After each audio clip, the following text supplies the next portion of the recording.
জামাত শিবির রাজাকার, এই মুহূর্তে বাংলাদেশ, জামাত শিবির রাজাকার, এই মুহূর্তে বাংলাদেশ, জামাত শিবির রাজাকার, এই মুহূর্তে বাংলাদেশ। বিশেষ করে এই কয়েক মাস যে ধোয়া তোলা হয়েছে যে রাজাকার এই মুহূর্তে বাংলা ছাড়, আপনারা 2019 সালে রাজাকারের তালিকা প্রকাশ হয়েছে। আমার কাছে যে রিপোর্ট আছে একটা, বাংলাদেশ জামাত ইসলামীর ভেতরে রাজাকার পাওয়া গেছে মাত্র 37 জন, তারপরও 17 জন মরে গেছে, আর বাকি আছে কয়জন? 20 জন। বিএনপিতে পাওয়া গেছে 1024 জন। যারা আজ আমাদেরকে এই স্লোগান শোনা যে জামাত শিবির রাজাকার এই মুহূর্তে বাংলা ছাড়, বাংলা তো ওদের ছাড়া দরকার আগে। আমরা আছি আর মাত্র 20 জন যদি থাকেও, আর ওরা আছে কত? 1024 জন। 1004 জনই বেশি আছেন আপনারা এখনো। আর এই ধোয়া তুলছে কেন? কারণ মিডিয়াগুলো সব তারা দখল করে নিয়েছে আগস্টের 5 তারিখে। আওয়ামী লীগের আছে 8060 জন। ওরা চাইছিল, আমার মনে হয় 1 নম্বরে যারা আছে তারা এখন যদি এই আস্ফালন করে তো তাদের মুখ সেলাই করে দেওয়ার দরকার না? এই জন্য হে নবী, ইসলাম ধ্বংস করার জন্য ওরা যেগুলো কাজে লাগায় ওইগুলো আপনি হাতে নিয়ে কাজে লাগাবেন উল্টিয়ে ইসলামের পক্ষে। এই জন্য মিডিয়াও আমাদের হাতে দরকার সামনে। এগুলোকে আমরা যারা মিথ্যা মনে করি, দুনিয়ার কাজ মনে করি, এই যে হাকিমুন নফস নামে এক হুজুর খ্যাত, আমি জানি না উনি কিভাবে হাকিমুন নফস হয়েছেন। ওনার নিজের নফসের ভেতরে তো হিংসা ভরা। অনেক ফতোয়া দিয়েছে যে বড় সমাবেশ করলে ইসলাম কায়েম হয়ে যাবে, এটা একটা ধোঁকা। বলেন নাউজুবিল্লাহ। বাংলাদেশ জামাত ইসলামী জানান দিতে চেয়েছিল যে দেশ আমরা পরিচালিত করতে পারি, সেই শক্তি সমর্থ আমাদের আছে। এটা শুধু বাংলাদেশের মানুষ না, তাম দুনিয়ার মানুষ দেখেছে। বিদেশি সাংবাদিক পর্যন্ত এসেছিল, আপনারা দেখেছেন। আগস্টের ওই জুলাইয়ের 19 তারিখের পর থেকে ইসলামের উপরে যে সমস্ত তহমত দেওয়ার সাহস করেছিল এই দেশ এবং আন্তর্জাতিকভাবে যে চক্রান্তগুলো অনেকাংশে কমে গেছে। অনেক বলছে এটা ইসলাম কায়েমের মাধ্যম না। আপনার যদি এটা পছন্দ না হয়, আপনি নতুন করে নিজের মন মতো আর একটা তৈরি করেন যেটা ইসলামের কাজ হয়, কিন্তু ক্রিটিসাইড করেন কেন? এটা মানুষের কাজকে ছোট মনে করেন কেন? যে যেভাবে পারছে ইসলামকে উপরে তোলার জন্য চেষ্টায় আছে। সুতরাং আমরা দলমত নির্বিশেষে আমাদের যে আমানতটা আছে, এটা ভোট যেহেতু বলা হয় আমানতকে, আপনি নিজের ভোট নিজে দেবেন, যারা ইচ্ছা তারে দেবেন। এটা করলে জাহান্নামে যাবেন। চ্যানেলটি সাবস্ক্রাইব করে আমাদের সঙ্গেই থাকুন।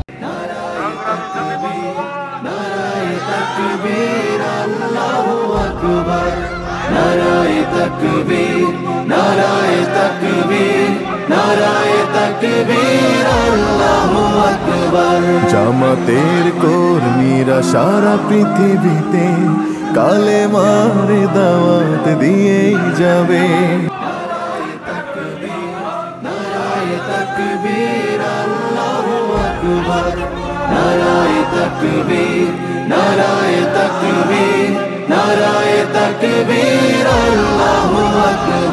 জামাতের কর্মীরা সারা পৃথিবীতে কালেমার দাওয়াত দিয়েই যাবে।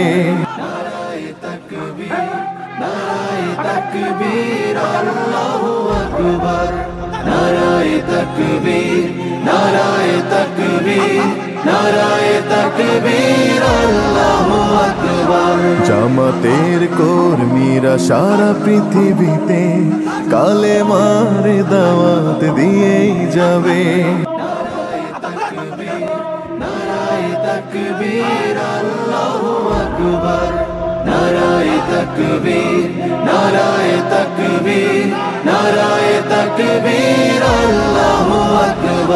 জামাতের কর্মীরা সারা পৃথিবীতে কালেমার দাওয়াত দিয়েই যাবে।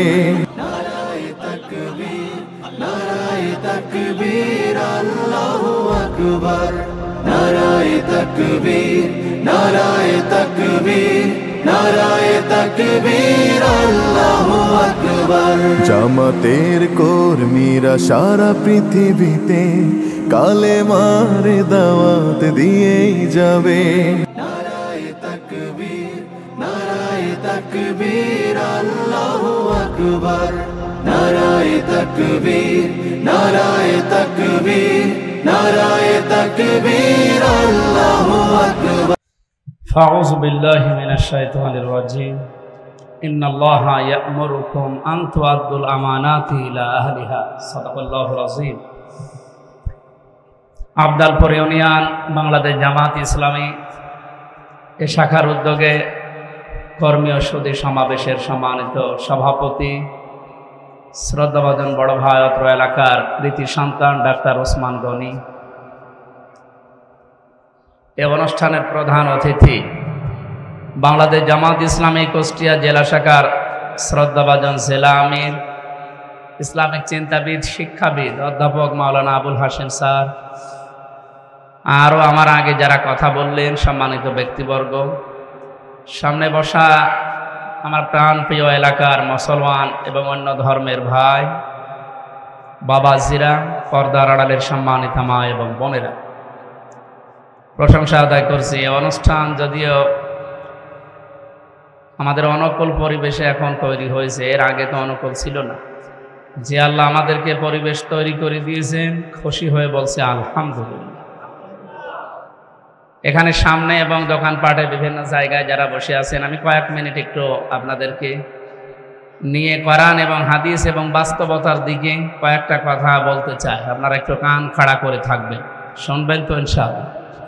আল্লাহর নির্দেশ ছিল ইন্নাল্লাহা ইয়া'মুরুকুম আন তু'আদ্দুল আমানাতি ইলা আহলিহা, অবশ্যই আমি আল্লাহ তোমাদেরকে নির্দেশ দিলাম।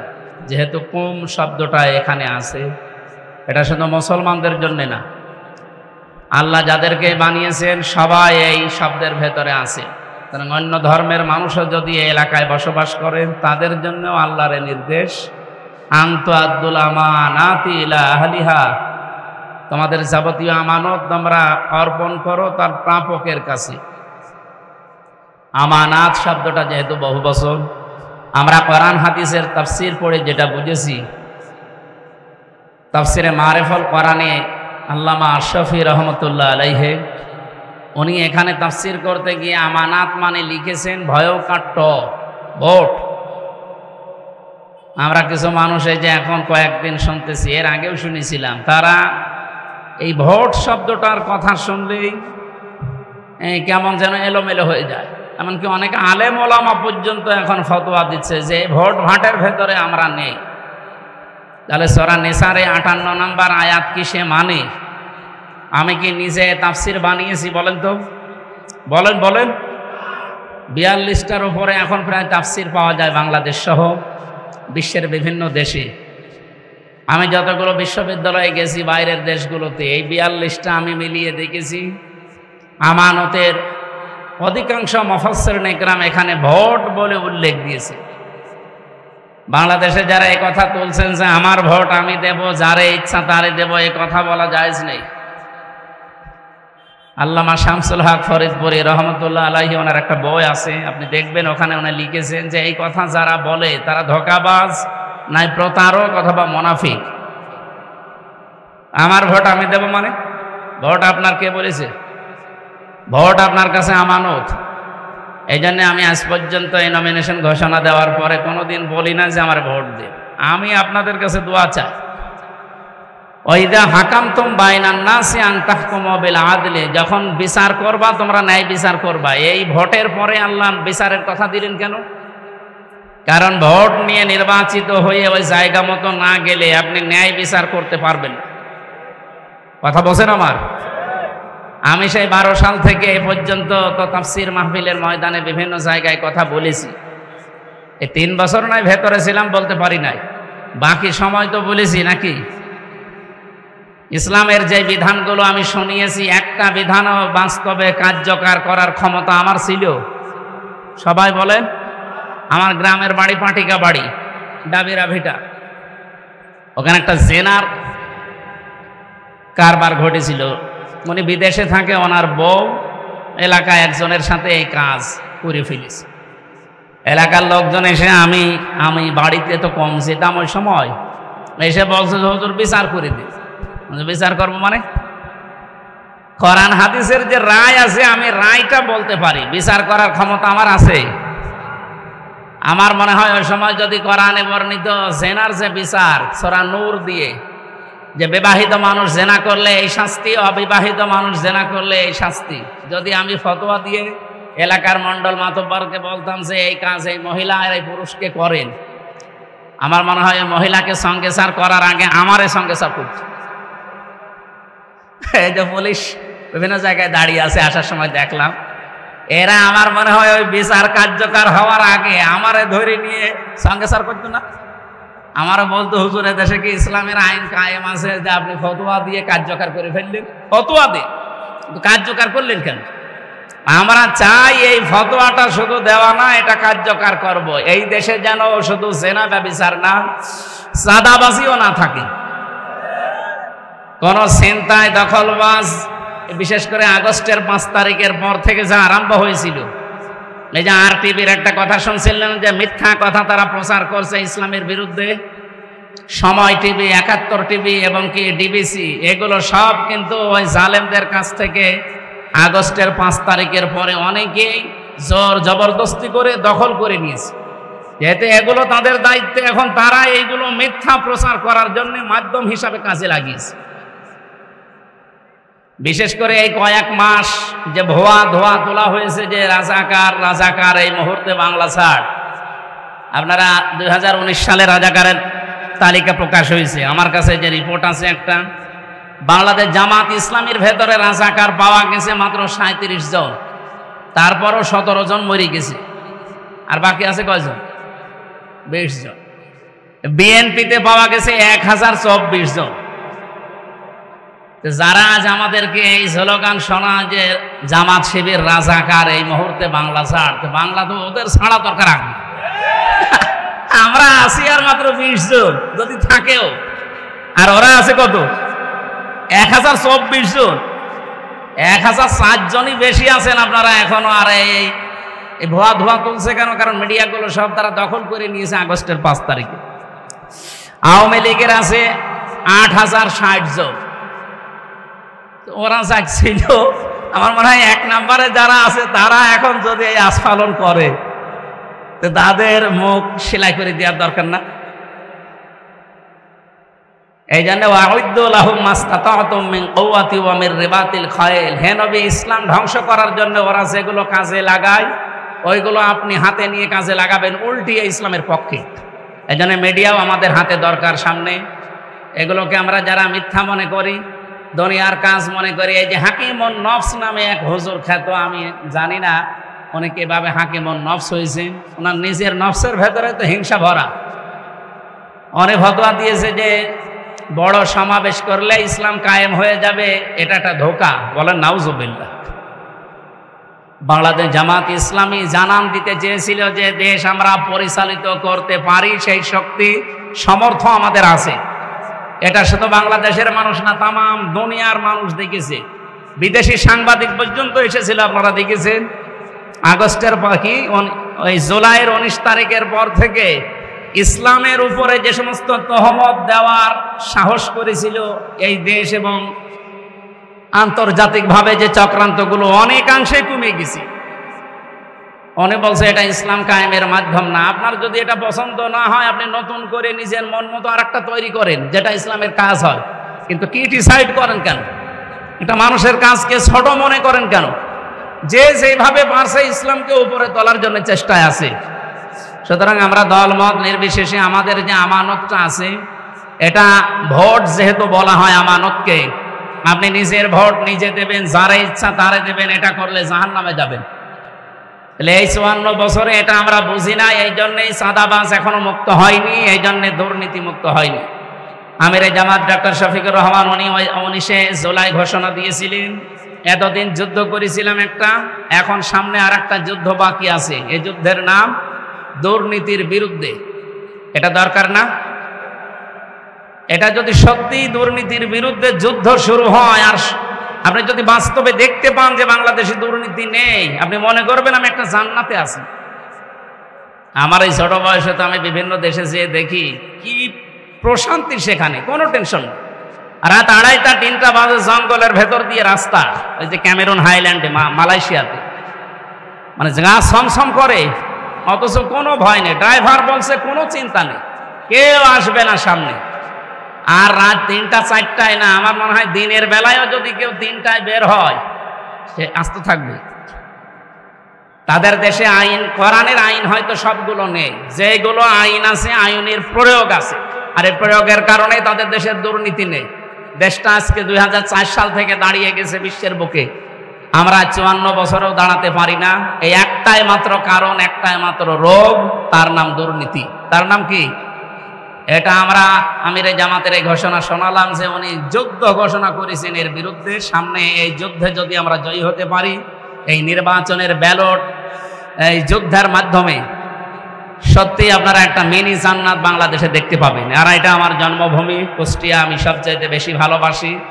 আমার জীবন এবং প্রাণ দিয়ে আমি চেষ্টা চালাবো এই জেলাকে 64 জেলার ভেতরে একটা মডেল জেলা বানাতে ইনশাআল্লাহ। আপনারা আপনাদের দায়িত্ব পালন করেন, আমি আমার জীবন দিয়ে দায়িত্ব পালন করব। আল্লাহ রাব্বুল আলামিন সামনে আমাদেরকে এই আয়াতটা মেনে চলার তৌফিক যেন দান করেন। চাঁদাবাজির বিরুদ্ধে যে একটা হাদিস প্রথমে বলেছিলাম, ফাকালা ইয়া রাসূলুল্লাহ সাল্লাল্লাহু আলাইহি ওয়াসাল্লাম আরাআইতা ইন জা রাজুলুন ইরিদু আখযা মালি ফালা তুতিহি মালাকা। হযরত আবু হুরায়রা থেকে বর্ণিত, মুসলিম শরীফের 257 নম্বর হাদিস। যেহেতু এটা রেকর্ড হচ্ছে তো সারা দুনিয়া যাচ্ছে, সারা বাংলাদেশের অন্তত 18 কোটি মানুষকে আমি এখন সামনে নিয়ে বলছি। একটা লোক এসে বলে, হে রাসূল, কোন চাঁদাবাজ যদি এসে আমার মাল নিয়ে যেতে চায় আমি কি করব? নবীজি বললেন, তুমি বাধা দিবা। বাধা দিতে গেলে মারামারি হয়, দস্তাদস্তি হয়, বলে হোক। মারামারি হয়ে যদি তুমি মারা যাও তাহলে ফাংতা শাহিদ, তুমি শহীদ।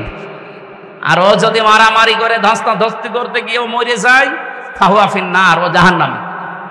সুতরাং বাংলাদেশে যারা এই সমস্ত কাজে আছেন তাদেরকে আমরা সাবধান বাণী উচ্চারণ করছি, আপনি কিন্তু জাহান্নামে যাচ্ছেন এই চাঁদাবাজি, টেন্ডারবাজি এবং এই দখলবাজির মাধ্যমে। ইসলাম যদি আসে, নবীর এই হাদিসকে আমরা এই দেশে 100% কার্যকর করব ইনশাআল্লাহ। চাঁদাও থাকবে না, বাজিও থাকবে না। আপনারা এরকম একটা সমাজ দেখতে চান না? সবাইকে আমরা আহ্বান জানাচ্ছি এই সমাজ গঠন করার জন্য উদ্বুদ্ধ হয়ে এগিয়ে আসেন। বাংলাদেশ জামাত ইসলামের পতাকা তলে, আমিও ছিলাম না এই দলে, আমিও বুঝে শুনে এসেছি। আপনারা আসেন, দেখবেন দেশটা আবার মালয়েশিয়া, সিঙ্গাপুরের মতো দাঁড়িয়ে যাবে ইনশাআল্লাহ। আজকে তো 29 তারিখ, আর মাত্র 4 দিন 5 দিন পরে আমি আল্লাহর নবীর কবর এবং আল্লাহর ঘর তাওয়াফের জন্য যাচ্ছি। পরিবার নিয়ে দোয়া চাচ্ছি আপনাদের কাছে, আল্লাহ যেন আমার উমরা হজকে হজ্জে মাবরুর হিসাবে কবুল করেন, আমিন। এই আয়োজনে যারা সম্পৃক্ত ছিলেন, যারা কষ্ট করে এসেছেন, শুধু এসেছেন আর সম্পৃক্ত ছিলেন না, এটা পুরাটাই ইবাদত। আপনি যতক্ষণ সময় দিয়েছেন, শ্রম দিয়েছেন, ধৈর্য ধরে বসে আছেন, পুরাটা মনে করবেন আমি নামাজে ছিলাম। কারণ আমরা যা করছি আল্লাহর জন্য। কার জন্য বলেন তো? এটা কি লোক দেখানোর জন্য করছি? না, আমাদের যা কাজ, ভোটও আমরা আল্লাহর জন্য করি। আর অন্য যারা আছে তারা ভোট আল্লাহর জন্য করে না, তারা ওই জায়গায় 10 লক্ষ টাকা খরচ করে যেতে পারলে 50 লাখ টাকার মালিক হবে। আর আমরা 10 লাখ টাকা খরচ না, আমাদের 1 টাকা খরচও নেই, মালিক হওয়ার ধান্দাও নেই। আমিরে জামাতের ঘোষণা ছিল না, কেউ যদি এমপি মন্ত্রী হয় জামাত থেকে, তার 1টা টাকা 5 বছরে বাড়বে না। উনি তো 1 টাকা বলেছে, আমরা বলছি 4 আনাও বাড়বে না ইনশাআল্লাহ, আমিন। বারাকাল্লাহু লানা ওয়া লাকুম ফিল কোরআনিল আযীম। আসসালামু আলাইকুম।